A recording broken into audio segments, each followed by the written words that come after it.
വയനാട് മേപ്പാടി മുണ്ടക്കയിൽ വൻ ഉരുൾപൊട്ടലുണ്ടായി. ഒറ്റ രാത്രി കൊണ്ട് തുടച്ചു നീക്കപ്പെട്ട ഗ്രാമമാണിത്. ഉരുൾപൊട്ടലിന്റെ ആഘാതത്തിൽ സകലതും മണ്ണിനടിയിലായ വയനാട്ടിലെ മുണ്ടക്കൈ. വെള്ളത്തിൽ പോയി, ജീവിക്കാനില്ല, ജീവിതവുമില്ല. വിട്ടൊഴിയാത്ത ദുരന്തങ്ങളുടെ പേമാരിയുമായാണ് കേരളത്തിൽ ഓരോ മഴക്കാലവും വന്നു പോകുന്നത്.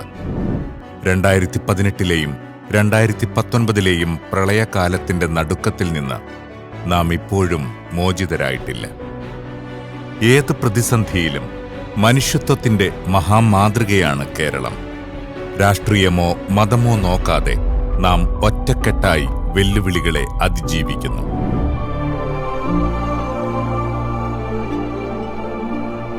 പ്രളയകാലത്ത് സംസ്ഥാന കമ്മിറ്റി പ്രത്യേക ദുരിതാശ്വാസ ഫണ്ട് പ്രഖ്യാപിച്ചു. 5,11,00,000 രൂപയാണ് സുമനസ്സുകളിൽ നിന്ന് സമാഹരിച്ചത്.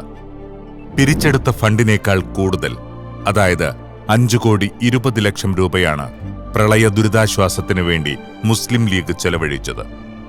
കണ്ണൂർ, വയനാട്, കോഴിക്കോട്, മലപ്പുറം, തൃശൂർ, എറണാകുളം, ഇടുക്കി, കോട്ടയം, ആലപ്പുഴ, പത്തനംതിട്ട എന്നീ ജില്ലകളിലും കൊടകിലും KMCC നിർദ്ദേശിച്ച 13 വീടുകളുടെ പുനർനിർമ്മാണവുമടങ്ങിയ പ്രളയാനന്തര പുനർനിർമ്മാണ പദ്ധതികൾ നടപ്പിലാക്കി. പ്രളയത്തിൽ തകർന്ന വീടുകളും ആരാധനാലയങ്ങളും പുനർനിർമ്മിച്ചു. 100 കണക്കിന് ആളുകൾക്ക് ജീവിതോപാധികൾ നൽകി.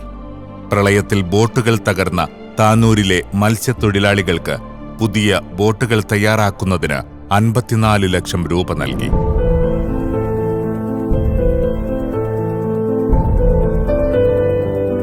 നിലമ്പൂരിലെ കവളപ്പാറയിലും പാതാറിലുമുണ്ടായ ഉരുൾപൊട്ടൽ ആർക്കും മറക്കാനാവാത്ത ദുരന്തമായിരുന്നു.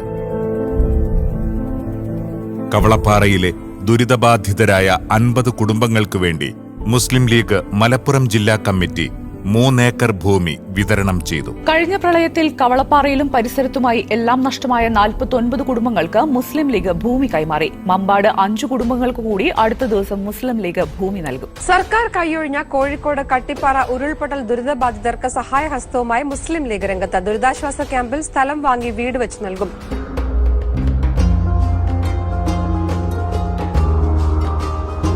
പ്രളയ ദുരിതാശ്വാസ ഫണ്ടിൽ നിന്ന് നിലമ്പൂരിലെ പൂളപ്പാടത്ത് മുസ്ലിം ലീഗ് സംസ്ഥാന കമ്മിറ്റി നിർമ്മിച്ച 10 വീടുകളാണിത്.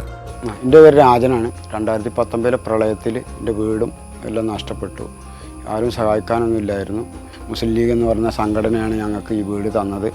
കയറി താമസം കഴിഞ്ഞില്ല, പണി 90% പൂർത്തിയായി. എൻ്റെ പേര് ഗോപി. 2019 ഉരുൾപൊട്ടലിൽ എൻ്റെ വീടും ഇതൊക്കെ താമസിക്കാൻ പറ്റാത്ത രീതിയിൽ നഷ്ടപ്പെട്ടു പോയി. ആരും നമ്മളെ സഹായിക്കാനില്ലായിരുന്നു. ലീഗിൻ്റെ പോക്കരയാക്കുകയാണ് നമുക്ക് പൂളപ്പാടത്ത് 5 സെൻറ്റ് സ്ഥലം തന്ന് രജിസ്റ്റർ ചെയ്ത് നമ്മൾ പേര് തന്നു. അതിൽ വീട് വെച്ച് തന്ന വീടിൻ്റെ പണി 90% പൂർത്തീകരിച്ചു. പ്രാദേശിക കമ്മിറ്റി ഒരു വീടും നിർമ്മിച്ചിട്ടുണ്ട്. അതുപോലെ ഇതിനു വേണ്ടി പ്രവർത്തിച്ച ഒരുപാട് ആളുകളുണ്ട്. ഇതിന് പല ആളുകളും പല ജാതിക്കാരും പല മതക്കാരും ഈ മുസ്ലിം ലീഗിൻ്റെ കൈത്താങ്ങനെ സഹായിച്ചിട്ടുണ്ട്. അവർക്കൊക്കെ അതിൻ്റെതായ ഒരു പ്രതിഫലം അള്ളാഹു കൊടുക്കുമെന്നുള്ള വിശ്വാസം അള്ളാഹു കൊടുക്കട്ടെ എന്ന് ആത്മാർത്ഥമായി പ്രവർത്തിക്കുന്നു. ദുരിതബാധിത പ്രദേശങ്ങളിൽ എന്നും ആദ്യം ഓടിയെത്തി ആശ്വാസ പ്രവർത്തനങ്ങളിൽ സജീവമാകുന്ന സംഘടനയാണ് മുസ്ലിം ലീഗ്. ദുരന്തം പെയ്തിറങ്ങിയ വയനാട്ടിലെ മുണ്ടക്കൈയിലും ചൂരൽമലയിലും വൈറ്റ് ഗാർഡ് നടത്തിയ സേവന പ്രവർത്തനങ്ങളെ ദേശീയ മാധ്യമങ്ങൾ വരെ ഏറെ പ്രാധാന്യത്തോടെയാണ് റിപ്പോർട്ട് ചെയ്തത്. That has been opened by the Muslim Youth League. All of these are volunteers who've come from Kozhikode.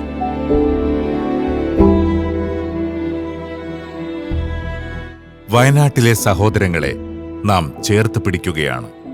അവർക്ക് വേണ്ടി സമഗ്രമായ പുനരധിവാസ പാക്കേജാണ് സയ്യിദ് സാദിഖ് അലി ശിഹാബ് തങ്ങൾ പ്രഖ്യാപിച്ചിരിക്കുന്നത്. അതിപ്പോൾ ദുരന്ത ബാധിതരെ പുനരധിവസിപ്പിക്കുന്ന 100 വീടുകൾ മുസ്ലിം ലീഗ് നിർമ്മിച്ചു നൽകും. അതിൽ മാത്രം ഒതുങ്ങുന്നില്ല. അവർക്ക് ആവശ്യമായിട്ടുള്ള മറ്റ് വിദ്യാഭ്യാസം, അവരുടെ അതിജീവനം, അത് പ്രധാനമാണ്. കിടപ്പാടം നഷ്ടപ്പെട്ടവർക്ക് മുസ്ലിം ലീഗ് 100 വീടുകൾ നിർമ്മിച്ചു നൽകും.